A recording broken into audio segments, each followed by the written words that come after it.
जय हिंद दोस्तों, कैसे हैं आप सब। तो आशा करते हैं आप सब अच्छे होंगे। आज हम लोग पढ़ेंगे इतिहास का। हम लोग का ये तीसरा चैप्टर है, यानी कि हम लोग का जो तीसरा पार्ट है। यहाँ पर हम लोग आज पढ़ेंगे महाजनपद काल। इससे पहले हम लोगों ने हड़प्पा सभ्यता और वैदिक सभ्यता को कंप्लीट कर लिया था और आज हम लोग प्रवेश कर चुके हैं महाजनपद काल में, जिसका हम लोग का यहाँ पर समय अवधि की बात करें तो ये 600 ईस्वी पूर्व तक, इससे लेकर 325 ईस्वी पूर्व तक यह इसका जो विस्तार था, फैला हुआ था। तो क्या कुछ है हम इस वीडियो के माध्यम से आपको बताएंगे और यहाँ पर कंप्लीट कराएंगे पूरा महाजनपद काल। तो चलिए हम इसको स्टार्ट करते हैं। यहाँ पर क्या कुछ प्रश्न देखने के आपको मिल रहा है। तो देखिए यहाँ पर हम लोग का पहला जो प्रश्न निकल कर आया है कि सूची 1 को सूची 2 से हम लोग को सुमिलित करना है। एक तरफ आपको महाजनपद दिया गया है, दूसरा उसकी राजधानी दिया गया है। तो देखिए यहाँ पर जो गांधार है, इसकी राजधानी कहाँ थी? तक्षशिला थी। यहाँ पर राइट आंसर तक्षशिला हो जाएगा। जो हम लोग का सूरसेन है, सूरसेन की राजधानी कहाँ पर थी? उसकी राजधानी मथुरा थी। यहाँ पर वत्स है, तो वत्स की जो राजधानी की हम लोग बात करें तो कौशाम्बी थी। और यहाँ पर जो हम लोग का कौशल है, तो कौशल की राजधानी यहाँ पर श्रावस्ती थी। यहाँ पर राइट आंसर सी हो जाएगा। तो यहाँ पर जो हम लोग कूट भाषा की बात करें तो यहाँ पर आपका कूट भाषा में ए हो जाएगा। ठीक। दूसरा जो हम लोग का यहाँ पर प्रश्न है कि हर्यक वंश के किस शासक को कुकिन कहा जाता था। यहाँ पर देखिए कुकिन किस शासक को कहा जाता था? हर्यक वंश के शासक था वो। तो यहाँ पर आपका जो राइट आंसर होगा क्या होगा? यहाँ पर आपका राइट आंसर जो अजात शत्रु है उसको कुकिन के नाम से भी जाना जाता था या फिर कहा जाता था। अगला जो पॉइंट हम लोग का तीसरा नंबर है कि किस शासक ने गंगा एवं सोन नदियों के संगम पर पाटलिपुत्र नामक नगर की स्थापना की। यहाँ पर देखिए गंगा और सोन नदियों के संगम पर जो पाटलिपुत्र नगर बसाया गया वह किसके द्वारा बसाया गया था? तो वह बसाया गया था उदयन के द्वारा। यहाँ पर आपका राइट आंसर बी हो जाएगा। अगला जो पॉइंट हम लोग का चौथे नंबर प्रश्न है कि शिशुनाग वंश का वह कौन सा शासक था जिसके समय में वैशाली में द्वितीय बौद्ध संगति का आयोजन किया गया? उसे काकवर्ण के नाम से भी जाना जाता था। यहाँ पर उसे काकवर्ण के नाम से भी जाना जाता था। तो वह किया गया था जो संगति, वह कालाशोक के द्वारा किया गया था। ठीक। अगला हम लोग का पाँचवें नंबर प्रश्न है कि 323 ईस्वी पूर्व में सिकंदर महान की मृत्यु हुई थी। कहाँ पर हुई थी? तो देखिए सिकंदर महान की जो मृत्यु हुई थी बेबीलोन में हुई थी। आपको राइट आंसर याद रखिएगा, उनकी मृत्यु बेबीलोन में हुई थी। अगला पॉइंट हम लोग का छठा नंबर प्रश्न है कि सिकंदर महान एवं पोरस, यहाँ पर देखिए सिकंदर महान एवं पोरस पुरु की सेनाओं ने निम्नलिखित में से किस नदी के आमने सामने वाले तटों पर पड़ाव डाला था? तो यहाँ पर नदी के आमने सामने वाले जो तटों पर पड़ाव डाला गया था वह नदी हम लोग का था झेलम नदी। ठीक। राइट आंसर आपका बी हो जाएगा।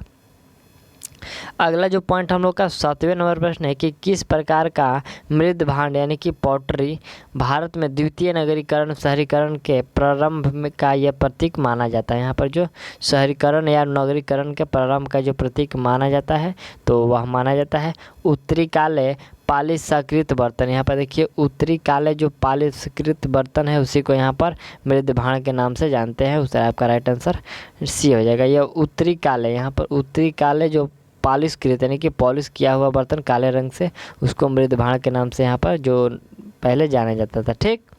चलिए अगला जो पॉइंट हम लोग का 8वें नंबर प्रश्न है हम लोग का है कि पाली ग्रंथ में गांव के मुखिया को कहा गया है। यहाँ पर देखिए जो पाली ग्रंथ है, पाली ग्रंथ में गांव के मुखिया को क्या कहा गया है?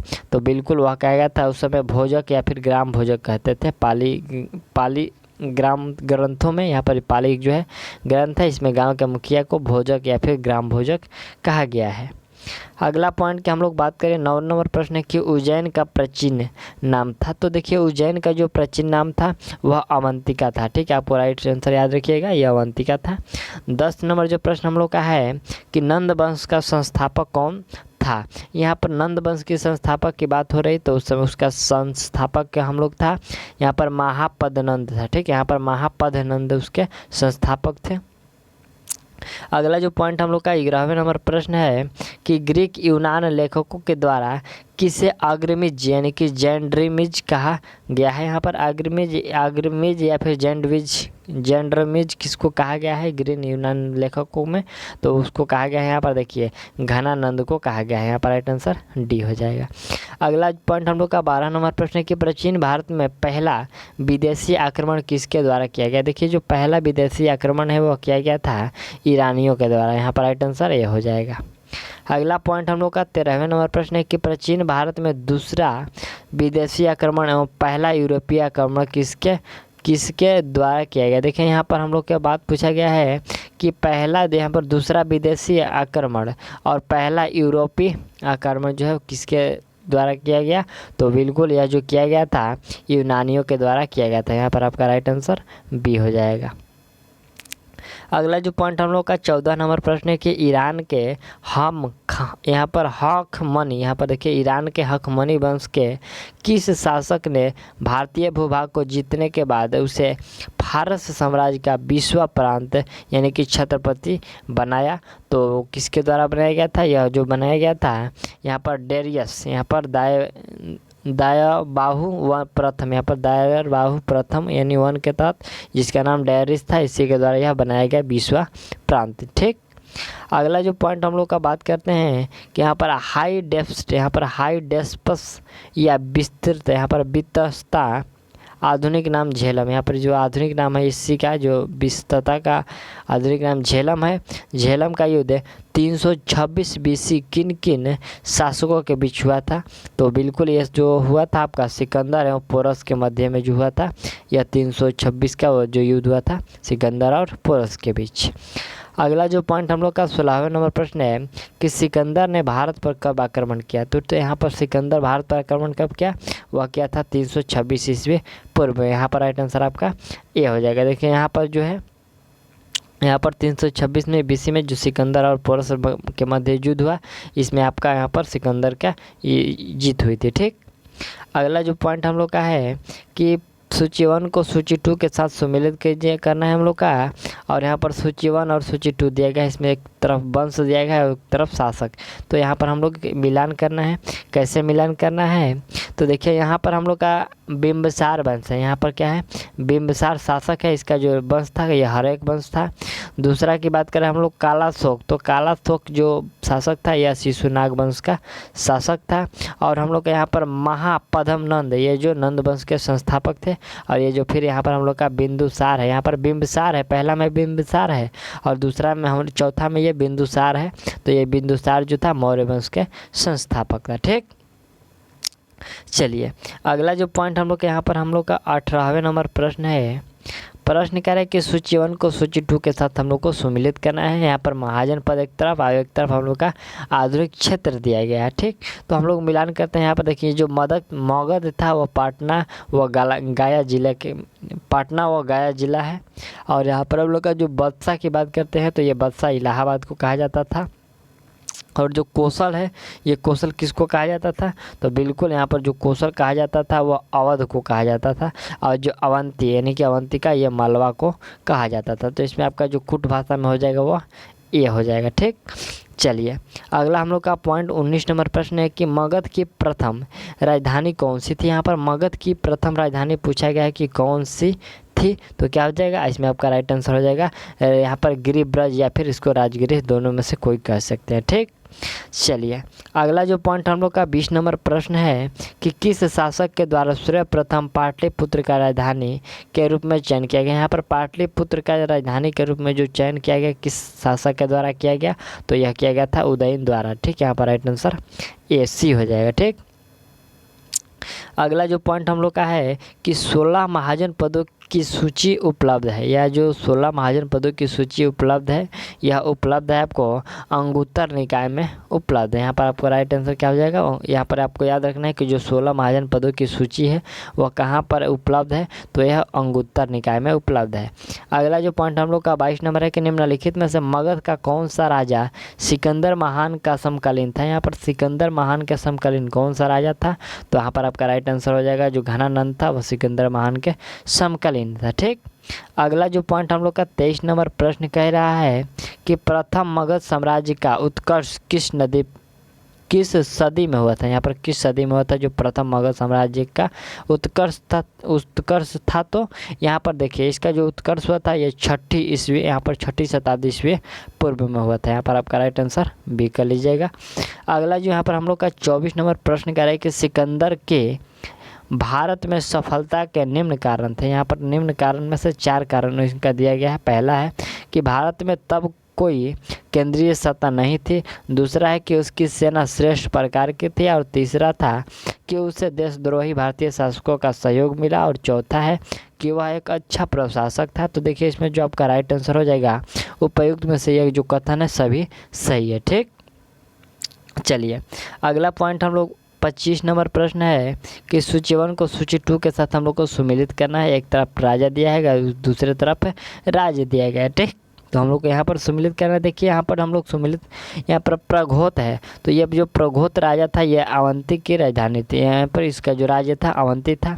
दूसरा हम लोग का उदयन की बात करें तो उदयन का जो राजा था वो मगध का मगध का क्या बोलते हैं, मगध राज्य का यह राजा था। और यहाँ पर हम लोग का प्रसेनजीत है, यहाँ पर जो प्रसेनजीत था आपका ये कौशल वंश का, यह कौशल राज्य का राजा था। और अजात शत्रु जो था यह वत्सा, यहाँ पर वत्सा राज्य के यह राजा था। तो कुट भाषा में आपका सी हो जाएगा। ठीक, अगला पॉइंट हम लोग का 26 नंबर प्रश्न की अभिलेखीय साक्ष्य से प्रकट होता है कि नंद राजा के आदेश से एक नहर खोदी गई थी। यहाँ पर देखिए जो अभिलेखीय साक्ष्य से यह प्रकट होता है कि नंद राजा के आदेश से एक नहर खोदी गई थी। यहाँ पर नहर का नाम पूछा गया, कौन सा खोदी गई थी, यहाँ पर खोदी गई थी। तो देखिए यह खोदी गई थी कालिंग में खोदी गई, यानी कि कौन से शहर में, तो ये कालिंग में जो है वह नहर खोदी गई थी। यहाँ पर आपका राइट आंसर सी हो जाएगा। ठीक, चलिए जो हम लोग का नेक्स्ट प्रश्न हम लोग का 27 नंबर प्रश्न है कि पहला ईरानी शासक जिसने भारत के कुछ भाग को अपने अधीन किया था, जिसने कुछ भाग को अपने अधीन किया था वो कौन सा ईरानी शासक था, यानी कौन सा ईरानी राजा था, तो वह राजा था आपको डेरियस। यहाँ पर राइट आंसर क्या कर लीजिएगा, सी हो जाएगा। डेरियस था जो अपने भारत के कुछ भाग को अपने अधीन किया था। अगला पॉइंट हम लोग का 28 नंबर प्रश्न है कि मगध के राजा अजातशत्रु का सदैव किस गणराज्य के साथ युद्ध रहा। तो यहाँ पर जो सदैव किस गणराज्य के साथ युद्ध रहा, तो यह युद्ध रहा करता था बीज संघ यानी कि वैशाली के साथ इसका जो है युद्ध रहा करता था। अगला पॉइंट हम लोग का है कि बीज संघ के विरुद्ध मगध राज्य के किस शासक ने प्रथम बार यहाँ पर रथ मुसल, एक ऐसा रथ जिसमें गदा जैसा हथियार जुड़ा था, तथा महाशिला कंटक, यहाँ पर महाशिला कंटक पत्थर फेंकने वाला एक युद्ध यंत्र। देखिए यहाँ पर कुछ आपको ध्यान देने के बात है कि ये जो महाशिला कंटक है ये पत्थर फेंकने वाला एक युद्ध यंत्र था, नामक गुप्त हथियारों का प्रयोग किया। यह किसके द्वारा किया गया, तो यह जो किया गया था अजातशत्रु के द्वारा किया गया था। ठीक, यहाँ पर राइट आंसर आपका ये हो जाएगा। 30 नंबर जो हम लोग का प्रश्न है कि नंद वंश का अंतिम सम्राट कौन था। तो नंद वंश का अंतिम सम्राट की हम लोग बात करें तो वह घनानंद था। अगला जो पॉइंट हम लोग का है कि भारत में सिक्कों मुद्रा का प्रचलन कब हुआ था। देखिए मुद्रा का जो प्रचलन हुआ है यह हुआ था आपको 600 ईस्वी पूर्व में। ठीक, यहाँ पर राइट आंसर सीख कर लीजिएगा। अगला पॉइंट हम लोग का है कि निम्न राजाओं पर विचार कीजिए। देखिए यहाँ पर पहला है अजातशत्रु, बिंबिसार और यहाँ पर प्रसेनजीत है। तो यहाँ पर हम लोग को विचार क्या करना है कि कौन कौन बुद्ध के समकालीन थे, यहाँ पर कौन कौन से जो राजा थे जो बुद्ध के समकालीन थे। तो यहाँ पर देखिए जो अजातशत्रु और प्रसेनजीत जो थे दो राजा हैं, ये जो दो शासक थे ये जो है गौतम बुद्ध के समकालीन थे। ठीक, चलिए अगला पॉइंट यहाँ पर हम लोग का तीसरा जो प्रश्न है कि 6ठी सदी ईस्वी पूर्व के दौरान बड़े राज्य के उदय का मुख्य कारण क्या था। यहाँ पर बड़े राज्यों का जो उदय का मुख्य कारण क्या था, तो इसका मुख्य कारण था उत्तर प्रदेश और बिहार में व्यापक पैमाने पर लोहे का उपयोग, यही जो इसका मुख्य कारण था। आपका राइट आंसर हो जाएगा उत्तर प्रदेश और बिहार में व्यापक पैमाने पर लोहे का प्रयोग। ठीक, अगला जो पॉइंट हम लोग का 34 नंबर प्रश्न है कि मगध सम्राट बिंबिसार ने अपने राज्य वैद्य जीवक को किस राज्य के राजा की चिकित्सा के लिए भेजा था। यहाँ पर देखिए राज्य वैद्य जीवक को किस राज्य के राजा की चिकित्सा के लिए भेजा था, तो वह भेजा गया था यहाँ पर अवंती के राजा के पास। ठीक, यहाँ पर राइट आंसर सी हो जाएगा।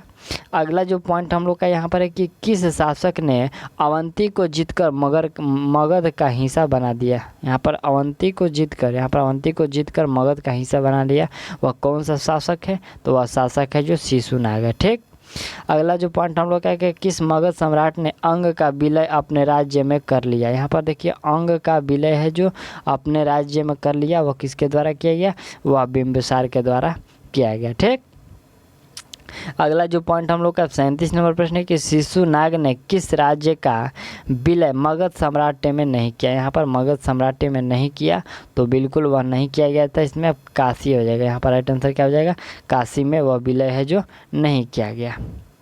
अगला जो प्रश्न हम लोग का 38 नंबर प्रश्न है कि काशी और लिच्छवी का विलय मगध साम्राज्य में किसने किया। यहाँ पर देखिए काशी और जो लिच्छवी है इसका जो मगध साम्राज्य में विलय है वह किसके द्वारा किया गया था, तो वह किया गया था अजातशत्रु के द्वारा।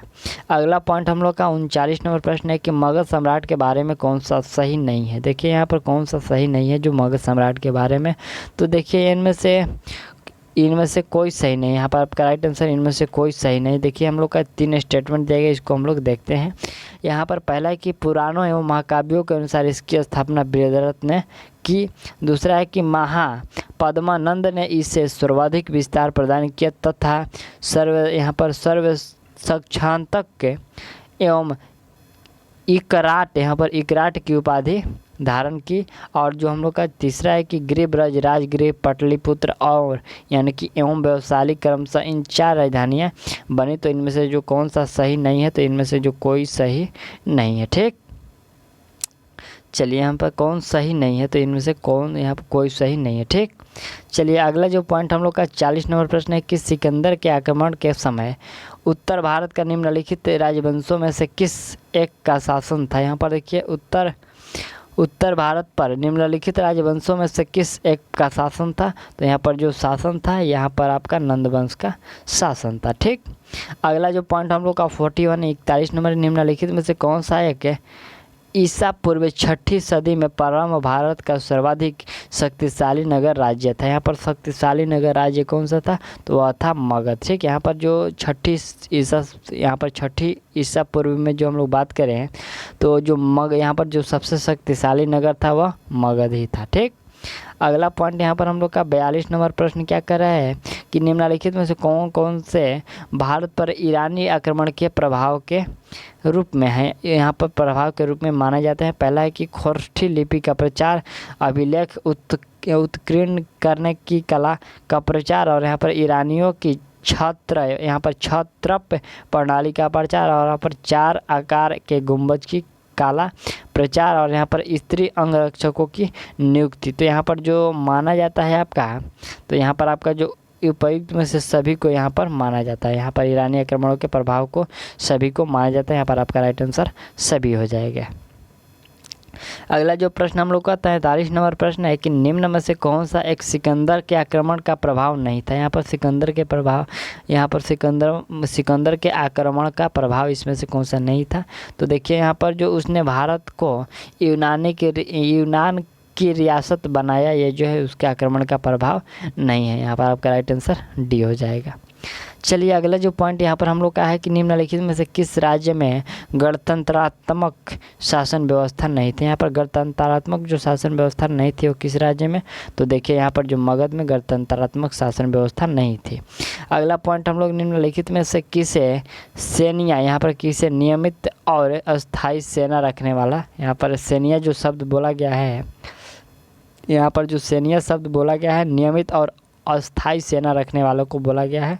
तो किसको कहा जाता था सेनिया, तो सेनिया कहा जाता था यहाँ पर बिंबिसार को। ठीक, क्योंकि यह अपना अस्थाई सेना रखता था। ठीक, अगला जो पॉइंट हम लोग का है कि निम्नलिखित में से किसे उग्रसेन यानी कि भयानक सेना का स्वामी, यहाँ पर उग्रसेन का मतलब है भयानक सेना का स्वामी कहा जाता था, तो बिल्कुल यह कहा जाता था महापद्मानंद को। यहाँ पर जो उग्रसेना का यहाँ पर भयानक सेना का स्वामी कहा जाता था, इसको उग्रसेन के नाम से जानते थे। अगला जो प्रश्न हम लोग का है कि डेरियस, यहाँ पर डेरियस जो दारयाबाहु प्रथम ने 516 ईस्वी पूर्व में सिंधु के तटवर्ती भूभाग को जीतकर उसने ईरान का 20वां छत्रपति यानी कि प्रांत बनाया। उससे कितना राज्य स्व प्राप्त होता था। यहाँ पर उससे पूछा गया कि जो 20वां राज्य यानी कि जो 20वां प्रांत बनाया जीतकर उसे कितना यहाँ पर राजस्व प्राप्त होता था, जिसको हम लोग राजस्व को कर भी बोल सकते हैं। तो इससे जो प्राप्त होता था उसको 360 यहाँ पर 360 टैलेंट, यहाँ पर टैलेंट है, यहाँ पर टैलेंट मुझे नहीं पता कि टैलेंट एक टैलेंट में कितना होता है, लेकिन उसको 360 टैलेंट प्राप्त होता था। ठीक, मैं आपको कमेंट में इसका आंसर बता दूंगा कि एक टैलेंट बराबर कितना होता है। ठीक, तो 360 टैलेंट उसको राजस्व प्राप्त होता था। अगला जो प्रश्न हम लोग का है कि निम्नलिखित में से कौन सिकंदर के शासक भारत आने वाला इतिहासकार नहीं था। यहाँ पर भारत आने वाला इतिहासकार इसमें से कौन सा नहीं था, तो देखिए जो हेरोडोटस था वह नहीं था। ठीक, अगला पॉइंट हम लोग बात करते हैं महाजनपद काल में श्रेणियों के संचालक को कहा जाता था। यहाँ पर जो महाजनपद काल में श्रेणियों के संचालक को क्या कहा जाता था, तो उन संचालक को श्रेष्ठीन कहा जाता था। यहाँ पर श्रेष्ठीन कहा था, राइट आंसर एक कर लीजिएगा। अगला जो पॉइंट की बात करें हम लोग, गृहपति का अर्थ क्या होता था। देखिए जो गृहपति का अर्थ होता था धनी किसान। यहाँ पर गृहपति का अर्थ क्या होता था, धनी किसान। अगला जो पॉइंट हम लोग यहाँ पर सुमिलित, यहाँ पर बहुत ही सुमिलित करने वाले प्रश्न आ रहे हैं। यहाँ पर सूची 1 को सूची 2 से हम लोग का सुमिलित करना है। देखिए यहाँ पर जो हम लोग का अष्टकुलक, ये जो अष्टकुलक है इसका जो हम लोग का सही मिलान हो जाएगा परमदर्शी संस्था। और यहाँ पर महामात्र, ये जो महामात्र है उच्च कोटि के अधिकारी। और यहाँ पर जो तीसरा में है कि बलि साधक, ये बलि साधक है किसानों से कर वसूलने वाला अधिकारी। बलि साधक इसको कहते हैं, कहा जाता था, तो किसानों से कर वसूलने वाले अधिकारी को बलि साधक कहा जाता था। अगला जो हम लोग का है कि शैल, यहाँ पर शैल्किक यानी कि शुल्काध्यक्ष, यह शुल्काध्यक्ष जो कहा जाता था शिल्पियों और व्यापारियों से शुल्क या चुंगी वसूलने वाले अधिकारी को कहा जाता था। तो इसमें कूट भाषा में आपका ए हो जाएगा। अगला जो पॉइंट हम लोग का 52वां प्रश्न है कि मगध के किस प्रारंभिक शासक ने राज्यारोहण के लिए अपने पिता की हत्या की एवं इसी कारणवश अपने पुत्र द्वारा मारा गया। देखिए यहाँ पर प्रश्न हम लोग का है कि मगध के किस प्रारंभिक शासक ने राज्यारोहण के लिए अपने पिता की हत्या की, लेकिन यहाँ पर एवं इसी कारण से अपने पुत्र के द्वारा भी वह भी मारा गया। कौन सा वो शासक था, तो बिल्कुल वह जो शासक था अजातशत्रु था। ठीक, चलिए अगला जो पॉइंट हम लोग का 53 नंबर प्रश्न है कि विश्व का पहला गणतंत्र वैशाली किसके द्वारा स्थापित किया गया। देखिए जो गणतंत्र वैशाली है यह स्थापित जो किया गया यह लिच्छवी के द्वारा किया गया था। ठीक, अगला जो पॉइंट यहाँ पर हम लोग का है कि सूची 1 को सूची 2 से सुमिलित करना है। तो सूची 1 यहाँ पर नीचे देखो कुट भाषा में सही करना है। महाजन पद यहाँ पर है और एक तरफ राजधानी है। तो देखिए जो कुरु महाजन पद था इसकी राजधानी कहाँ थी। ठीक, यहाँ पर बताना है कि कुरु महाजन पद की राजधानी कहाँ थी, तो इसकी राजधानी इंद्रप्रस्थ थी। यहाँ पर इंद्रप्रस्थ थी। और यहाँ पर पंचाल है, तो पंचाल की जो राजधानी थी अहिच्छत्र, यहाँ पर अहिच्छत्र यहाँ पर होगा अहिच्छत्र। और जो हम लोग कौशल की बात करें तो कौशल जो राजधानी थी वो साकेत की थी।